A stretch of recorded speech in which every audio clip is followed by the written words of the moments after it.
Hey guys, Sid from Sid's Trains here, and once again I'm starting another video out in this other room of my house, and we have another box to open up.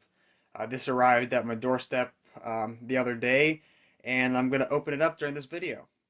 So similar to the right-of-way transformer, it's just too big to open up the main box in my train room, so I'm going to start out by opening the box out here, and then I'm going to take the actual item box itself and take it into the train room and do the rest of the unboxing in there.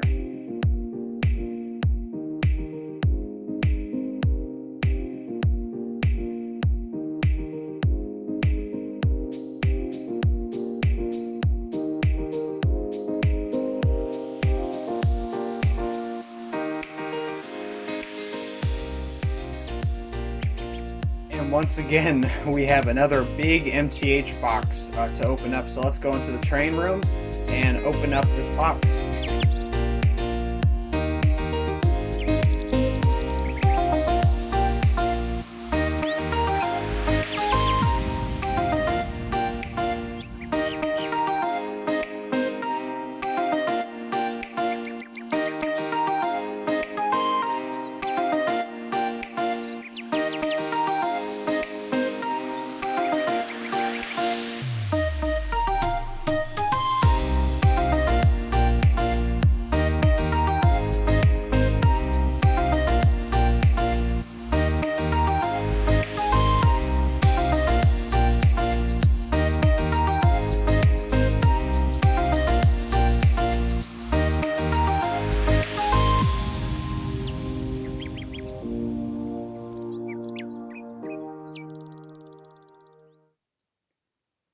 And here we go.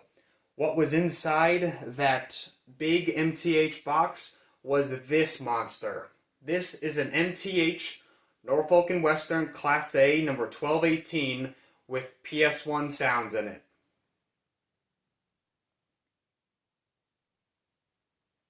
This is, in my opinion, the best of the best from MTH. This is from the 90s.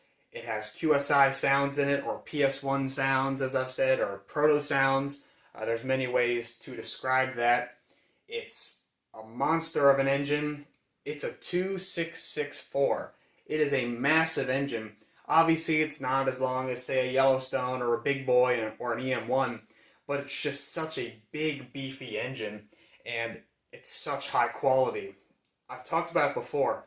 MTH trains from the 90s and the early 2000s are the best of the best. They are made extremely well. The castings are thick and heavy. They're die-cast metal. There's very little plastic. The electronics are bulletproof in most cases, and they smoke like crazy. And this engine in particular kind of means a lot to me because when I was younger, I went to a famous layout. Some of you may have heard of it.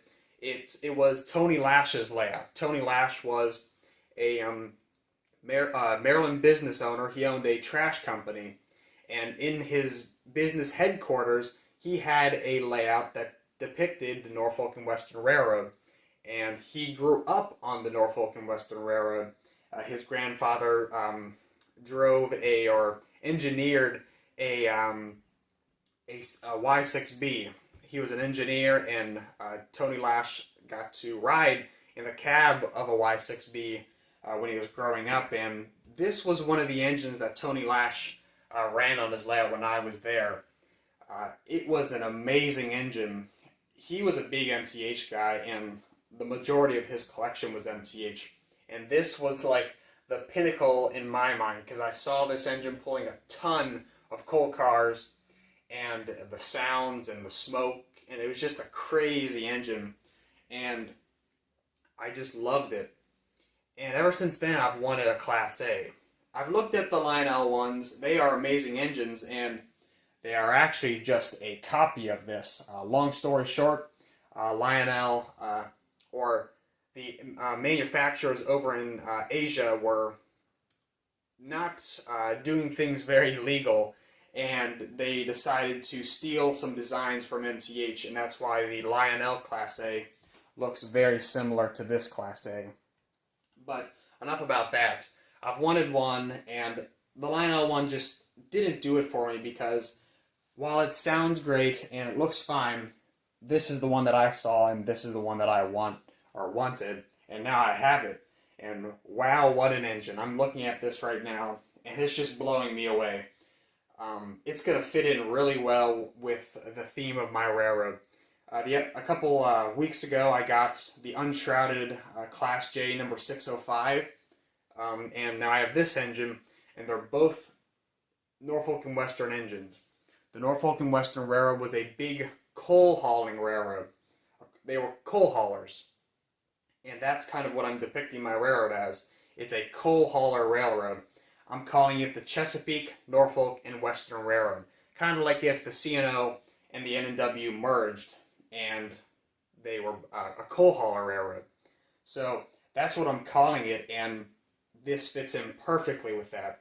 Now all I need is a bunch of Norfolk and Western coal cars. Those might be coming in the future. But wow, what an engine. I'm just standing here looking at it. This was all live. I opened the box for the camera, and this is my live reaction, so to speak. I'm just blown away by it. And it actually has a lot more detailing than the N&W one, which is kind of crazy there.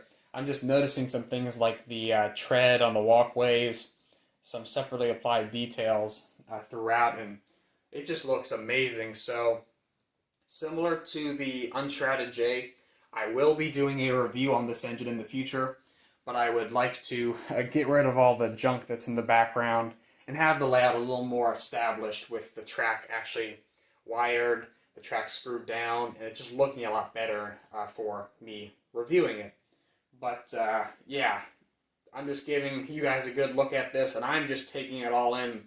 Because when you get something you've wanted for a long time, and you finally see it on your layout, or in your collection, or on your shelf, whatever it is, it just blows you away, and it truly is blowing me away. So, for the rest of this video, I'm just going to start this thing up with a very, very simple power supply, since it's a Protosound 1 engine.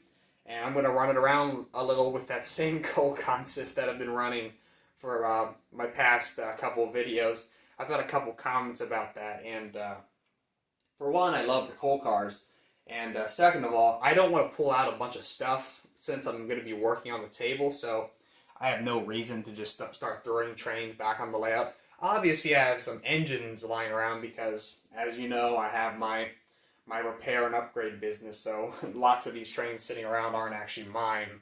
They are customer engines. But back to the matter, yeah, this is just a fantastic engine, and I can tell I'm already going to enjoy it. So that's all I got for this video, and now we're going to run around for a little. As always, like, subscribe, and click the bell for notifications. Comment below, and tell others about the channel. I'm Sid, and I'll see you next time, guys.